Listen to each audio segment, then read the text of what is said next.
¿Iniciamos?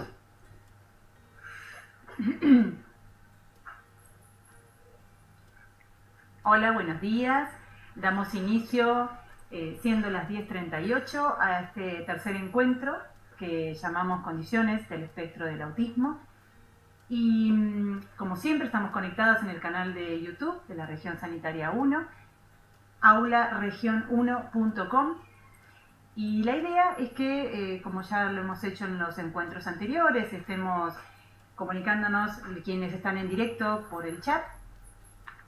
Y no solo puedan hacer preguntas, sino también comentarios, ¿sí? Sugerencias o algo que ustedes quieran interactuar conmigo y, bueno, hacerlo un poco más ameno el encuentro. Hoy vamos a empezar a hablar de lo que son las estrategias iniciales de abordaje, ¿sí? La idea es dar un pantallazo, es muy amplio el tema de empezar a pensar cómo voy a hacer una planificación terapéutica, empezar a pensar, valga la redundancia, por dónde empiezo.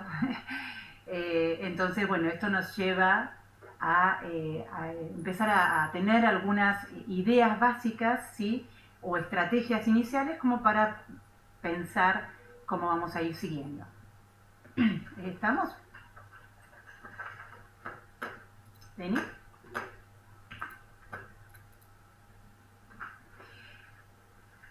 Bien, recordando un poco lo que vimos la vez pasada, ¿qué es lo más significativo que vimos la vez pasada? Creo que el tema de la preocupación de los papás, el tema de escuchar a los papás, el tema de escuchar qué es lo que nos están diciendo. A veces las preocupaciones de los papás no coinciden con el motivo de la consulta o el motivo por el cual fue derivado a una consulta o a una evaluación. Entonces planteábamos un poco esto, ¿no? Reflexionar acerca de cuáles son las preocupaciones de los papás, las preocupaciones reales de los papás con respecto al desarrollo de su niño. Por otro lado, hablamos de lo que es la escucha activa, ¿sí? Que tiene mucho que ver con esto de prestar atención a la preocupación de los papás. Escuchar activamente significa escucho, soy empática con vos, trato de pensar desde tu preocupación para poder trabajar juntos o elaborar juntos un programa de evaluación o de intervención. Hablamos de la importancia del equipo interdisciplinario cuando hacemos evaluaciones o cuando hacemos intervenciones en fundamentalmente niños, ¿sí? Con desafíos en el desarrollo, niños en este caso con una condición del espectro del autismo. La importancia de que el equipo sea multidisciplinario, interdisciplinario, donde varios profesionales de la salud, de la educación y los papás estemos en contacto y estemos unidos en este plan de tratamiento, en este plan de seguimiento que vamos a implementar. Y por último hablamos de la evaluación, ¿sí? Dimos algunas estrategias o algunas generalidades de cómo hacer una evaluación y de cuáles eran las cosas más importantes a tener en cuenta y los inicios de lo que sería una planificación terapéutica.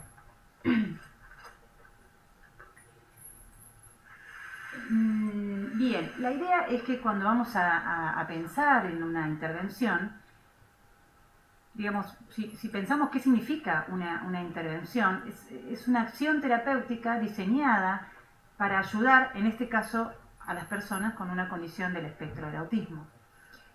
Entonces, cuando pensamos en una acción terapéutica, tenemos ciertos principios que nos llevan a realizarla. Los más claros son estos 5 que traté de resumir, ¿sí? Seguramente tenemos muchos más, pero traté de resumir los que me parecían más claros e importantes a este encuentro, a esta charla. El primero tiene que ver con que siempre cuanto más temprano es mejor, ¿sí? Lo hemos hablado en las 2 primeras charlas, lo que significa la intervención temprana, lo que significa la observación temprana y cómo esto mejora el pronóstico y mejora la evolución en un niño con un desafío en el desarrollo. Por otro lado, pensamos en otro principio que es que sea intensiva. Y acá quiero hacer una salvedad con respecto a qué significa intensiva. Muchas veces uno cree que digamos, esta cosa de ser frecuente o de intensividad se da solamente pensando en las terapias. Entonces, 3 sesiones de fonoaudiología por semana, 3 sesiones de terapia ocupacional, 3 sesiones de psicopedagogía, psicología, jardín, acompañamientos terapéuticos. Bien, no me estoy refiriendo específicamente a ese principio. Cuando uno, en esto que quiero reflexionar con ustedes, entra en juego la intensividad que le damos en el diario, ¿sí? En el diario de un niño, en el día a día de un niño, con la familia, con la niñera, con los cuidadores, con la familia extendida, la familia empleada, con los hermanos, con los docentes, con los terapeutas, ¿sí? No me refiero solamente a una intervención intensiva que abarque únicamente las terapias. Por otro lado, pensamos en otro principio, multimodal. ¿Y de qué hablamos cuando hablamos de multimodal? Básicamente, que no hay un tratamiento único y que aunque haya investigaciones y haya estudios con una validación empírica que prioricen unos sobre otros, no podemos decir, o no deberíamos decir, que el mejor tratamiento para un niño con un desafío en el desarrollo es uno en particular. Entonces esto nos lleva a pensar que tenemos que conocer no solamente el diagnóstico al que arribamos una vez que hacemos una evaluación, sino conocer el perfil individual, conocer la familia, conocer el perfil sensorial, conocer cuáles son los ambientes en el cual está ese niño. Por lo tanto, lo que vamos a hacer es el famoso traje a medida, ¿sí? Cuando hablamos de una intervención adecuada. Me voy a referir más tarde a esto un poquito más ampliado. Por otro lado, tenemos en cuenta los apoyos, y cuando hablamos de apoyos a los papás, apoyos a los cuidadores, apoyos a la familia ampliada, a la institución, ¿sí? La institución educativa, recreativa, a la comunidad toda. Y por último, y no por eso menos importante, todo lo contrario, diría, es esto de involucrar a los papás, que tiene mucho que ver con esto de que la intervención sea intensiva y tiene mucho que ver con esto de elaborar y pensar un traje a medida cuando hacemos una planificación terapéutica. Perdón, Denis, no veo en el chat, ¿no lo tengo abierto? Yo no me doy cuenta. Yo porque quiero saber si hay alguien de los que están conectados que quieran participar en este momento.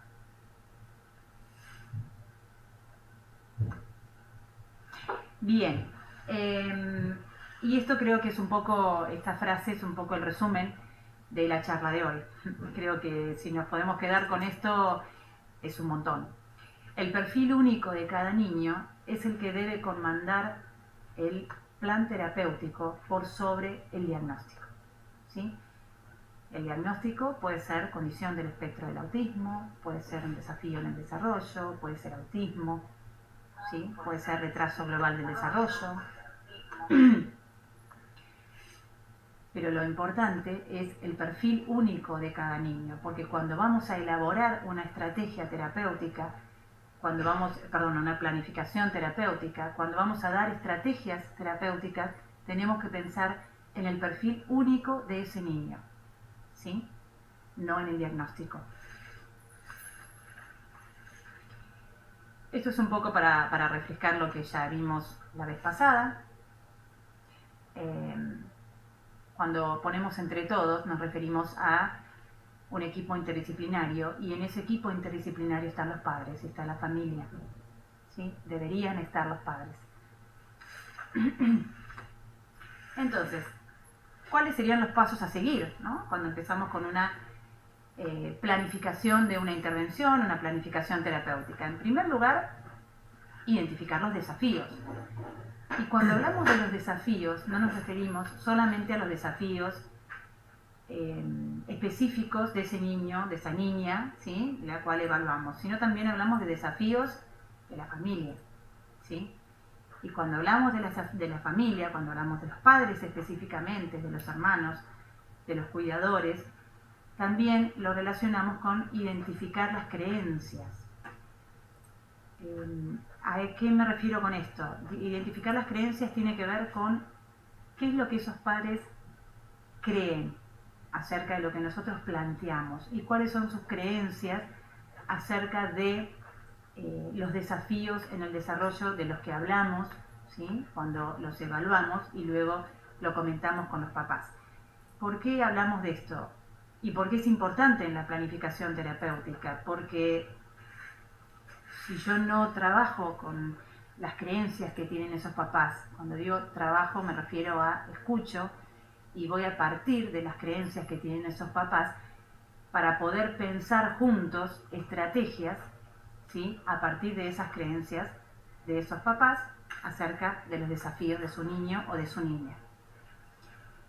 Y por último, identificar los apoyos posibles según el contexto en el cual nos vamos a desempeñar. O sea, los niños, las niñas se desempeñan en diferentes contextos, entonces tenemos que identificar cuáles van a ser los apoyos que pensamos, ¿sí? Los apoyos posibles en cada contexto.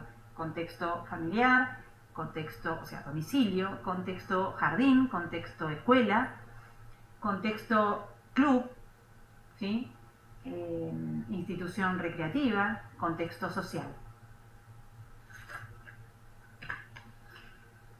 Bien, vamos a mencionar, más que nada, esto es para que mencionemos y ustedes puedan un poco dimensionar la cantidad, y esto es solo una muestra, hay muchos más, de los tratamientos cuando buscamos y pensamos en una planificación terapéutica, cuáles son los tratamientos que hay hoy en día, basados algunos en evidencias, la gran mayoría, los tratamientos según un tratamiento biológico, según un tratamiento con apoyos en vías alternativas de aprendizaje o basados en vías alternativas de aprendizaje, o tratamientos basados en hipótesis de desarrollo típico.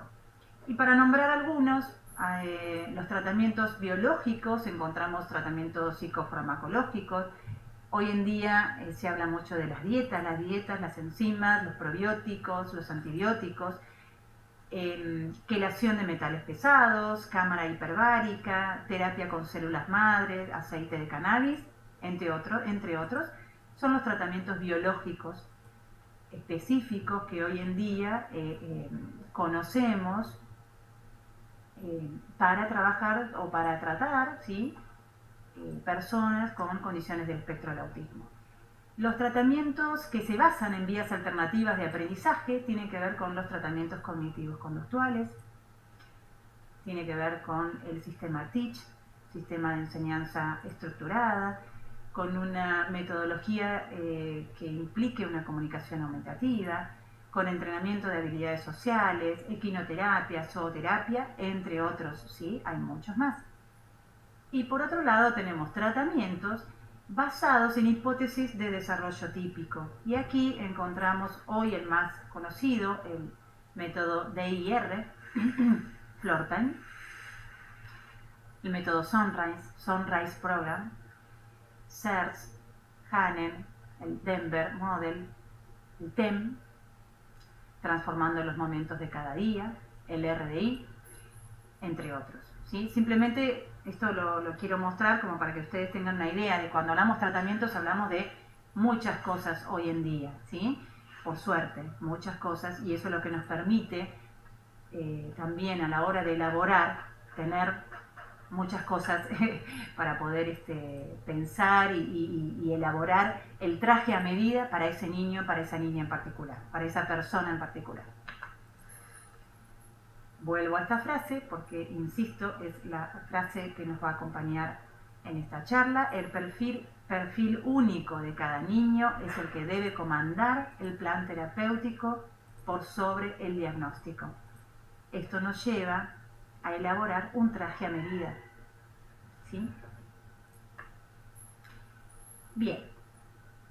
¿Qué es lo que miramos, ¿no? Cuando empezamos a mirar y empezamos a pensar en esto de una planificación terapéutica? Miramos cómo se siente ese niño, esa niña, qué es lo que desea, qué es lo que inicia, cómo inicia una interacción social, con quién se relaciona más, con quién se relaciona menos, cómo se relaciona su familia con él, qué es lo que comprende, qué es lo más significativo. Entonces tenemos en cuenta, como ya lo hablamos, el perfil individual del niño. En el perfil individual del niño pensamos en el procesamiento sensorial, en el perfil individual sensorial de ese niño, en el desarrollo motor de ese niño o esa niña, en el procesamiento visoespacial y en el nivel de desempeño comunicativo y lingüístico de ese niño en el cual se encuentra. Y cuáles son los desafíos en cada una de esos aspectos que miramos. Y otra cosa que miramos, y esto es muy importante también, es el contexto, es la familia y son las prioridades. Vuelvo a mencionar la importancia de tener en cuenta, como lo hablamos la vez anterior, la preocupación de los papás y los cuidadores, la preocupación de las familias, cómo es ese niño en esa familia, cómo está la familia organizada con este niño, con esta niña, en qué contexto vamos a ir brindando los apoyos que vamos brindando y cuáles son las prioridades a la hora de empezar a trabajar. Y esto a estimular o a favorecer el desarrollo. ¿A qué me refiero? Muchas veces los profesionales recibimos notitas o indicaciones de los pediatras, de los neurólogos, que miran por primera vez a los niños, a las familias, indicaciones que dicen, bueno, fonoaudiología, psicología, psicopedagogía, acompañante terapéutico, un montón de cosas. Vuelvo a lo que dije anteriormente. Tenemos que mirar el perfil único de ese niño en esa familia. Entonces, tenemos que establecer prioridades, ¿sí? Seguramente muchas de esas cosas que nos indican, que el profesional médico indicó a la familia, seguramente la vamos a hacer en el transcurso del desarrollo de esta planificación terapéutica. Pero inicialmente vamos a elegir una o dos y nada más, ¿sí? Entonces establecemos prioridades en base a las preocupaciones de los padres, en base a las creencias de los cuidadores y en base a ese niño en esa familia. Bien. Yo lo que quiero tratar de establecer es un poco, lo pusimos como herramientas para un abordaje inicial. Es un abordaje inicial, creo que es la palabra más clara, porque en realidad insisto en que el perfil único es el que nos va a llevar a cuál va a ser la planificación que vamos a hacer en la intervención con un niño o con una niña. Estas son herramientas para un abordaje inicial que uno diría que nos van a servir para comenzar. Y dentro de las herramientas traté de separarlo en tres ítems, digamos. Uno fundamental, que es poder vincularnos, ¿sí? Vincularnos con esa persona, vincularnos con ese niño, con esa niña, con un desafío en el desarrollo, con una condición del espectro del autismo. Luego, conocer el perfil sensorial individual y adecuarnos a ese perfil sensorial individual. Y el otro punto que destaqué es la comunicación, lograr comunicación y fundamentalmente cuáles van a ser esos apoyos para la comunicación en los diferentes contextos. Entonces,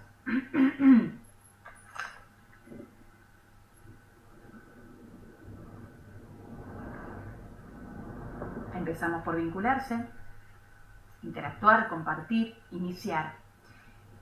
Y para eso vamos a partir de lo que acá está muy claro en la pantalla, tomar lo que hace el niño o la niña como intencional y con propósito. ¿Y esto por qué? Porque muchas veces uno dice, no, pero no hace nada para que yo lo entienda, o nada, o no, las conductas que hace o las acciones que realiza a mí no me significan nada, no entiendo. Esto es lo que tenemos que empezar a pensar y empezar a cambiar. ¿Cómo hacemos para tomar nosotros, los adultos, los terapeutas, los cuidadores, los familiares, los educadores, cómo hacemos para tomar eso que está haciendo, esa acción que está haciendo, ese grito, ese señalamiento, ese darse vuelta, la conducta que vemos, tomarla como intencional y con un propósito? Entonces vamos a seguir el liderazgo e interés de ese niño o de esa niña y nos vamos a unir a lo que está haciendo. Seguir el liderazgo significa observarlo, observarla y ver cuál es el interés. Para seguir el liderazgo, primero voy a ver cuál es el interés. Si el interés es mirar un punto de la pared, si el interés es mirar cómo los ventiladores dan vuelta, si el interés es correr, si el interés es mirar cómo ruedan las ruedas del auto, si el interés es hacer movimientos con el cuerpo, hacer movimientos con las manos. Eso es lo que primero tengo que empezar a ver. ¿Cuál es su interés? El interés del niño, el interés de esa niña, probablemente no tenga el mismo interés que yo adulto les voy a proponer. Entonces, para poder unirme, para poder seguir el liderazgo, tengo que conocer el interés. ¿Cómo voy a hacer? ¿Y cómo voy a seguir el liderazgo? Puedo imitarlo, sentarme simplemente al lado de ese niño, de esa niña, mirar lo que está haciendo e imitarlo. Puedo incluirme en este juego, en la medida que el niño o la niña me lo vaya permitiendo. Si estamos jugando con autos, puedo traer otro auto. Si el auto va por una pista, yo puedo poner un auto mío en esa pista y ver cuál es la reacción del niño. Me voy uniendo y me voy incluyendo en su juego y en su interés, no en el mío. Comentar, y esto está aclarado así, no dirigir, no preguntar. Comentar es hacerlo fácil. Nosotros tenemos que ser divertidos y tenemos que ser fáciles cuando queremos empezar a vincularnos. Ser divertido es poder seguir su interés y ser fácil es no hacerle preguntas. Estamos muy habituados, los profesionales y los educadores, a hacerle preguntas, los cuidadores, los padres, a hacerle preguntas. ¿Y qué estás haciendo? ¿Y puedo jugar yo con vos? ¿Y este de qué color es? ¿Y me das el auto negro que lo voy a poner acá arriba? ¿Podemos armar una historia? ¿Podemos armar una estación de servicio donde los autos suben y bajan? Bien, estas preguntas, estas cuestiones más dirigidas, donde uno está poniendo, digamos, el interés de uno y querer unirse al juego, pero desde el interés de uno, la idea es dejar de hacerlas. Lo que sí hablamos es de comentar. ¡Uy, qué bueno! ¡Qué lindo lo que estás haciendo! ¡Ah! ¡Mira ese auto cómo va!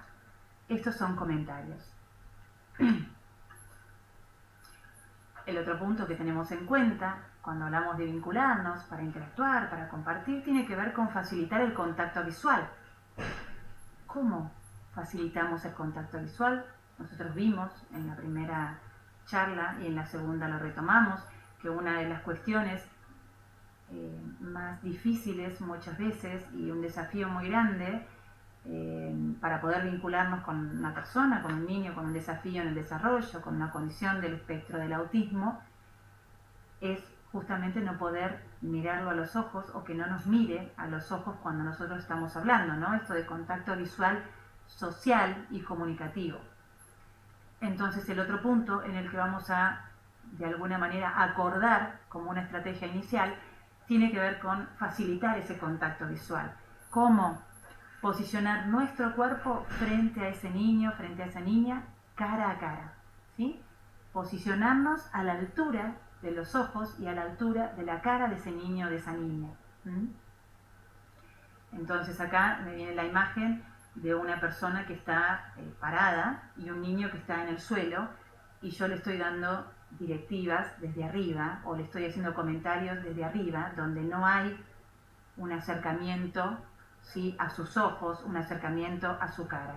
En ese momento bajo, la idea es poder bajar a la altura del cuerpo y a la altura de la cara y de los ojos de ese niño. Posicionar los objetos cerca de nuestra cara, ¿sí?, también tiene que ver con eso. Si estamos hablando de una lapicera y yo quiero que ese niño, que el niño tenga esta lapicera, digamos, y pueda acceder y pueda tener interés a esta lapicera, me voy a acercar la lapicera a la altura de mi cara y de mis ojos, ¿sí? Y por último, exagerar nuestras expresiones. ¡Wow! Hacer como caras de poner mucha atención, de expresarlo con la cara, hacer sonidos y que lo atrapen, sonidos que llamen su atención, exagerando nuestras expresiones. Si pongo cara de enojado, si pongo cara de contento, son las expresiones, las emociones exageradas. Y relacionado con el punto anterior, tiene que ver con esto, ¿no? Disfrutar, cargar de afecto las emociones. Entonces, exagerar nuestra cara, exagerar nuestra voz. A veces vamos a hablar en voz baja, a veces vamos a elevar más el tono y el volumen de la voz.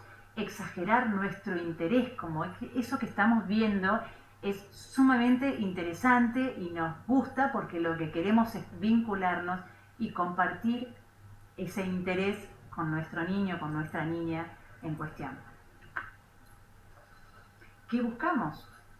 Buscamos interacción, buscamos participación, buscamos el desarrollo de habilidades comunicativas, buscamos la atención compartida, buscamos la presencia de toma de turnos espontánea. Y estas son cuestiones que estuvimos viendo también en las charlas anteriores, no me quiero detener en esto. Lo mismo con esta filmina, digamos, lo puse como para que recordemos cuáles eran las habilidades comunicativas de las que hablábamos.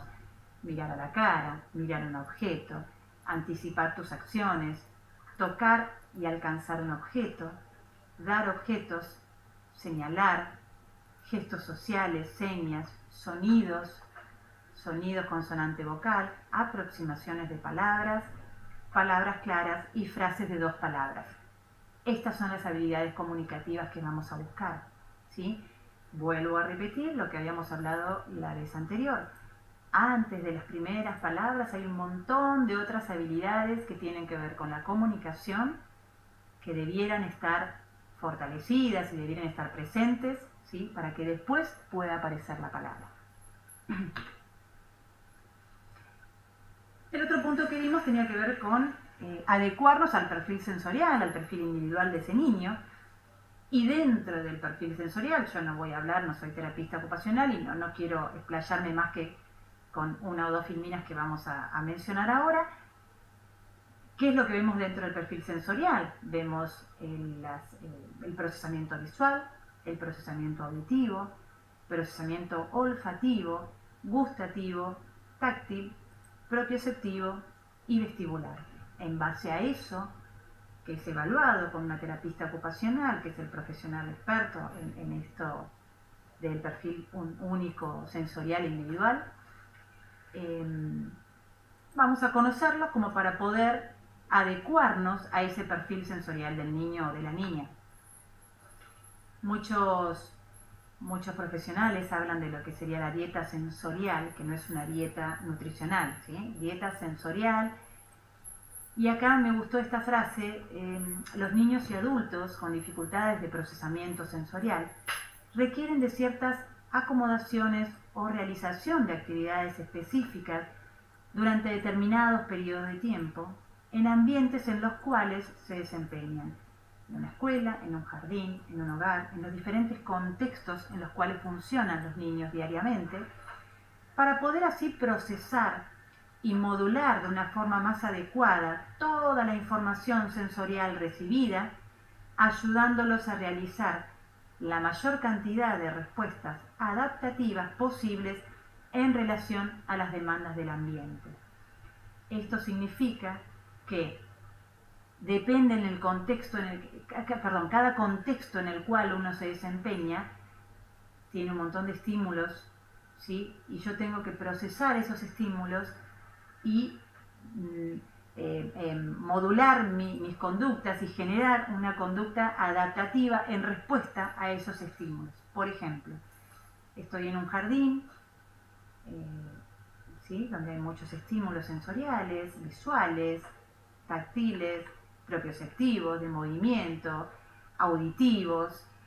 Si yo no puedo procesar adecuadamente toda esa información, voy a buscar estrategias que me permitan aislarme, ¿sí? O que me permitan poder sostener esa estadía en ese ambiente. Me voy corriendo de la sala, empiezo a correr por todo el jardín, ¿sí? Empiezo a pegar, me topo con los nenes y pareciera que pego, ¿sí? Me los topo, me los choco, o me aíslo y me voy abajo de la mesa y me quedo ahí encerrado, o abajo del mueble y me quedo ahí encerrado.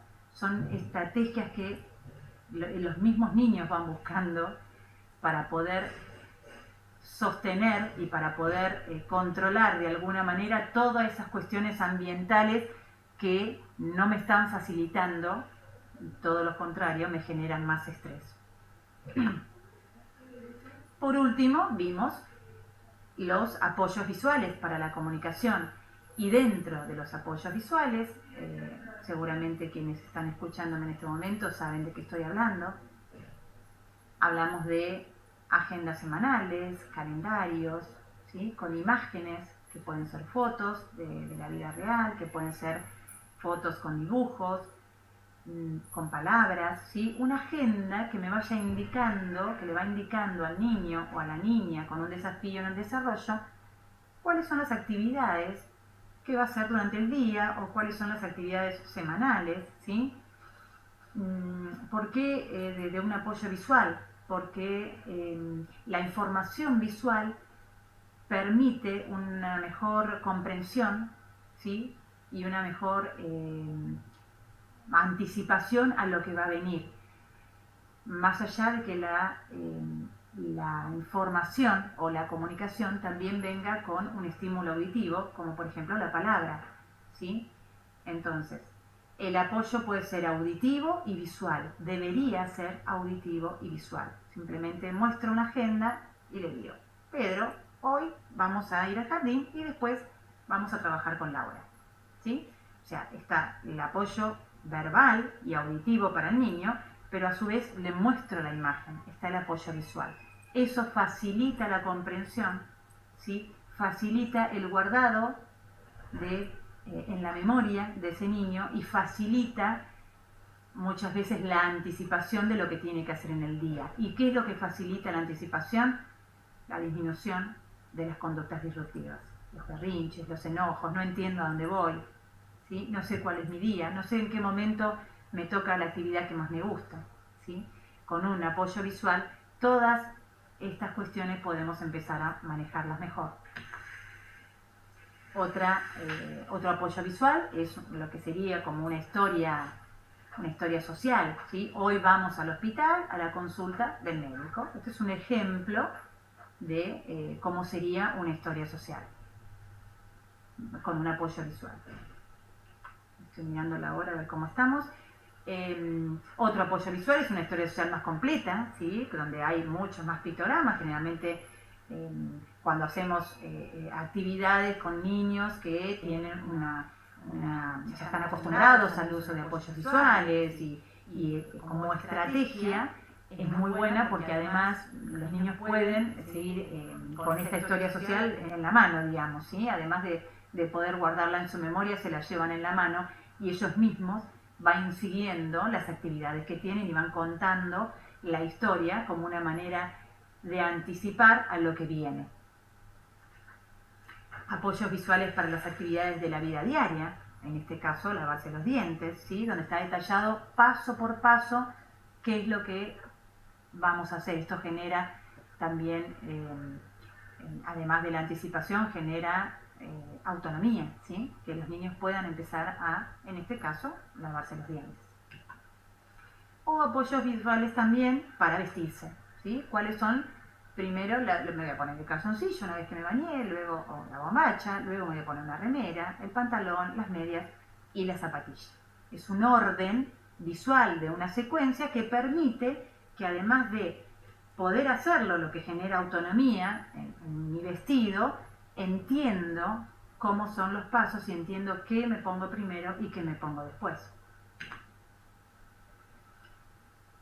Esta es una frase muy conocida por quienes estamos en salud y en educación y quienes trabajamos con niños, niños que están en inclusión.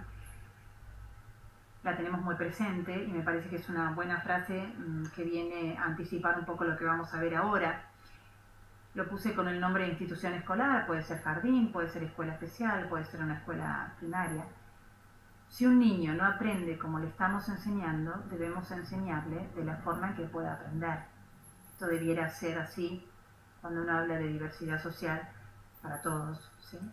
De diversidad, perdón, debería ser para todos los niños, no solamente para los niños con un desafío. Voy a mencionar acá en esta placa sugerencias y recomendaciones iniciales. Vuelvo a la palabra inicial.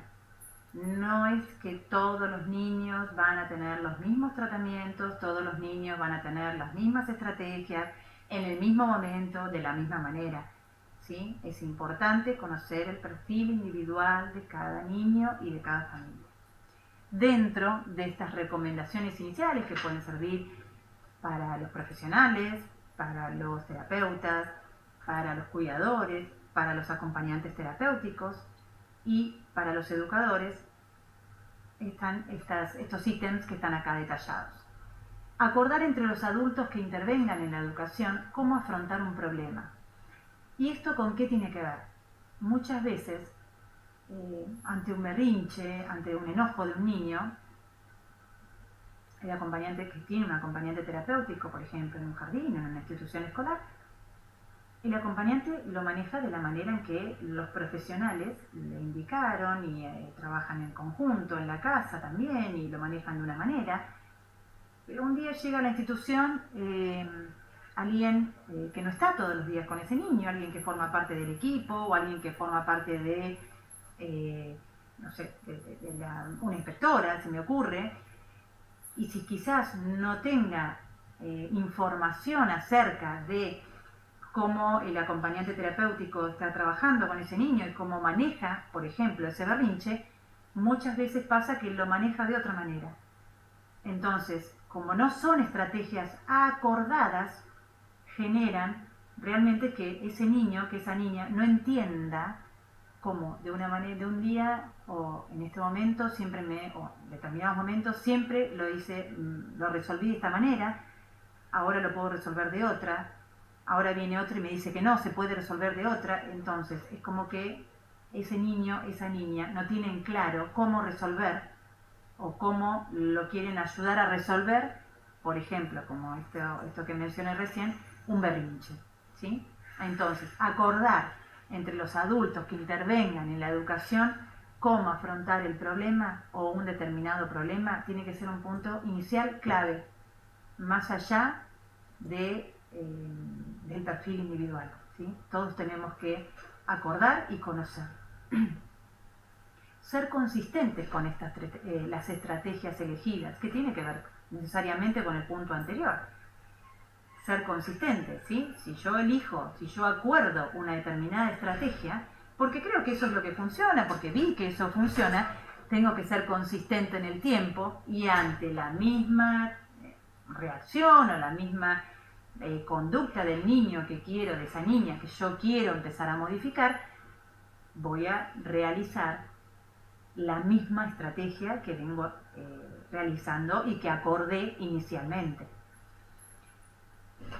Por otro lado, no abordar estrategias en situaciones sociales estresantes. Y este es un punto también clave, que muchas veces ocurre en instituciones, también ocurre en las terapias, pero bueno, en las terapias a veces estamos los profesionales solos, o de a uno o de a dos, pero generalmente estamos solos, o con los papás. Pero esto se ve mucho porque son cuestiones que muchas veces nos llegan por los mismos docentes, por los acompañantes terapéuticos. Cuando el niño está desbordado, por ejemplo, en un berrinche, a los gritos, tirado en el suelo, muchas veces le hablamos, muchas veces queremos que se calme y nosotros les vamos explicando, no, pero mirá, fulanito, vos tenés que portarte bien, porque están todos los chicos escuchando y si vos gritás, no escuchan, entonces dejá de gritar, porque si no dejás de gritar, en una situación estresante para el niño o la niña, siempre tenemos que adecuar más nuestro perfil individual a ese perfil individual de ese niño o de esa niña, ¿sí? Entender que en ese momento una de las cosas que menos voy a utilizar va a ser el lenguaje verbal, seguramente, ¿sí? Conocer las propias limitaciones para evitar enfrentar situaciones estresantes y confusas, ¿sí? A veces el hecho de manejar determinados enojos, determinadas rabietas, determinados berrinches, a veces uno como adulto, como terapeuta, como educador, como persona, tiene que conocer esto de las propias limitaciones y cuándo a veces es conveniente que manejen otras personas y no uno, en este caso, esa situación en cuestión a resolver. Utilizar un ajustado lenguaje verbal. Y esto tiene que ver con lo que ya mencioné anteriormente. Ajustado lenguaje verbal, básicamente no me refiero solamente a lo concreto, sino a la cantidad. A la cantidad de lenguaje verbal. Uno siempre dice, si un niño no habla, le tengo que hablar para que desarrolle el lenguaje verbal. Digamos, no es tan así. Volvamos al perfil único individual de cada niño. La gran mayoría de los niños con desafíos en el desarrollo, con condiciones del espectro del autismo, necesitan de un adulto, necesitan de un cuidador, de un par que utilice un ajustado lenguaje verbal, fundamentalmente en cantidad, cuando nos dirigimos hacia ellos, ¿sí? Utilizar apoyos visuales para mostrar lo que pueden hacer y lo que no pueden hacer, ¿sí? Los apoyos visuales, por ejemplo, que estuvimos viendo anteriormente, los reguladores visuales, ¿sí? No grito, no pego, ¿sí? También es un regulador visual para lo que puede y para lo que no puede hacer. Utilizar los propios intereses y la motivación de cada niño o de cada niña, como ya lo hemos mencionado, y muchas veces enseñar de una manera explícita. A veces los ambientes no son predecibles, no son fáciles de entender para un niño con un desafío, para una niña con un desafío en el desarrollo. Entonces muchas veces tenemos que recurrir a mostrar de una manera explícita o enseñar de una manera explícita alguna conducta, alguna acción que queremos reforzar con ese niño, con esa niña. Veo que no están utilizando el chat. Les quiero recordar que, bueno, nada, seguramente si no lo están utilizando es porque no les surge ninguna inquietud o alguna pregunta, pero bueno, sepan que eso está para que obviamente podamos hacerlo más interactivo, ¿sí? Por último, y como siempre digo, no menos importante, por eso lo remarqué en azul, esto de jugar. Jugar con los niños, jugar con las niñas, darle la oportunidad de jugar. El jugar es una oportunidad de aprendizaje efectiva. Es clave en el desarrollo de cualquier niño, cualquier niña. Es la manera en que los niños y las niñas aprenden acerca del mundo, desarrollan sus relaciones sociales y se expresan. Yo siempre digo que debiéramos jugar muchos más, ¿no? Los adultos y permitir que los niños también jueguen más. sobre todo en las instituciones escolares. Pero bueno, es una observación mía y no estoy trabajando en una institución escolar, es simplemente una observación de afuera y un deseo quizás. Bueno, creo que hasta aquí llegamos. Así que, bueno, no me han hecho ninguna pregunta. No sé, no tendrán dudas. Y si tuvieran dudas, por más que ahora nos desconectamos, lo pueden hacer igual. Dejan la pregunta en el aula virtual y nos volvemos a ver sobre fin de mes. Acá veo, acá hay una persona que se contactó por chat, Mónica, dice, cuando el niño está en un momento de berrinche, inclusive de agresividad, ¿es aconsejable sostenerlo, contenerlo con el propio cuerpo, agarrándolo? Bien, Mónica, a esto me refiero, y a esto me refería cuando hablaba de la importancia de conocer ese perfil individual y sensorial, para lo cual muchas veces tenemos que requerir a la presencia del terapista ocupacional, si es que hay un terapista ocupacional en el grupo de trabajo con ese niño, con esa niña, que nos brinde estrategias, ¿sí? Y que nos brinde un conocimiento de cómo es ese perfil sensorial individual. A algunos niños les va a servir que uno los contenga, pero hay otros niños que no. Entonces quizás no es la contención física a la cual vos te referís, sino también quizás es separarlo de un lugar, separarlo del lugar que puede llegar a estar generando ese estrés y ese nivel de agresividad o ese nivel de berrinche extremado.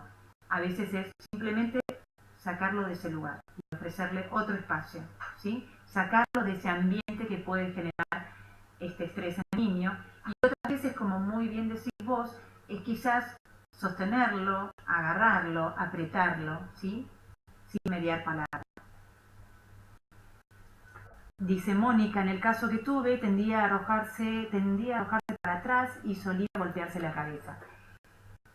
Sí, en ese caso, sí, a ver, esto cuando tiene que ver con un posible riesgo de daño a sí mismo o daño hacia los demás, claramente tenemos que calmar esa situación de alguna manera. Lo primero que vamos a hacer quizás es sostenerlo para evitar ese golpe hacia atrás o ese golpe de la cabeza pues, que estás mencionando. Lo que yo te agrego a esto, que vos muy bien estás comentando, es esto de conocer ese perfil individual. Y quizás si conocemos ese perfil individual y sensorial y la terapista ocupacional, la profesional que lo está atendiendo, nos puede dar estrategias para evitar llegar a esa situación, estas situaciones extremas van a dejar de ocurrir. Entonces, los profesionales de la salud, los profesionales de la educación, tenemos que estar en continuo contacto cuando estamos viendo niños con desafíos en el desarrollo, niños con una condición del espectro. No sé, Mónica, si más o menos pudimos resolver esto que estabas planteando. Es muy cierto, esto que estás planteando es muy frecuente y es una de las preguntas, diría, más comunes de las docentes, de las maestras, de los acompañantes terapéuticos en una institución escolar, que ya de por sí es un ambiente que muchas veces no está preparado, porque no estamos preparados, ¿sí? A veces para recibir niños con desafíos o con tantos desafíos en el desarrollo. Bueno, creo que nada más y nos volvemos a encontrar el 31 de mayo. Ahí hacemos nuestro cuarto y último encuentro de este ciclo de charlas que iniciamos este año acá en la región sanitaria 1. Y cualquier cosa, cualquier pregunta, sugerencia, nos seguimos comunicando no en vivo, sino por el canal de YouTube. Ustedes pueden dejar sus sugerencias o preguntas, así estamos conectados. Mónica agrega lo último, sí, perfecto, lo que pasa a los ojos de afuera parece una medida extrema o casi violenta, claro. Y sí, lo que pasa es que estamos hablando de una situación extrema, ¿sí? Si conocemos más ese perfil individual y tenemos acceso a estar en contacto con una profesional, con una terapista ocupacional, que nos dé estrategias sensoriales que pueda anticiparse a estas situaciones extremas, sería lo ideal. ¿Sí? Por eso hablo de trabajar en equipo. Bueno, muchas gracias a ustedes y nos volvemos a encontrar el 31 de mayo.